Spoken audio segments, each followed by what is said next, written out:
जंगशाही में रिपोर्ट करे भाई हुजूर अहमद ब्रोही जंगशाही प्रेस क्लब की साल 2026 की चूंडन लाइ जनरल बॉडी जो इजलास कोठायो वियो, जंहिंमें समूरनि मेंबरनि जी इतफ़ाक़ी राय सां ठट्टो नेशनल प्रेस क्लब के सदर सीनियर सहाफ़ी महबूब ब्रोही की निगरानी में हेठियां उहिदेदार सदर अब्दुल रहीम जोखियो, नायब सदर Mohammad Shafiq Jokhio, general secretary Awais Rauf Brohi, joint secretary Mohammad Juman Jokhio, information secretary Sawan Burfat, finance secretary Huzoor Ahmed Brohi, office secretary Rizwan Ali Brohi चूंडिजी विया आहिनि, जॾहिं त सरपरस्ते आला तुराब अली जोखियो जिनके मुंतखब कयो वियो ऐं फ़कार अली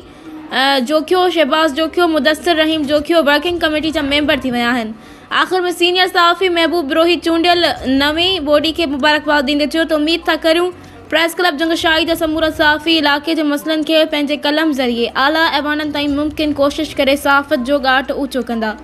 उन मौके ते समाजी अॻवान मुनीर ब्रोही, मुईज़ रऊफ ब्रोही, अज़हर जाखरो, मुमताज़ अमीर जोखियो, इरफान ख़ान जोखियो ऐं ॿियनि नवनि उहिदेदारनि खे अजरखूं ऐं गुलनि जा हार पाराए मुबारकूं ॾिनियूं।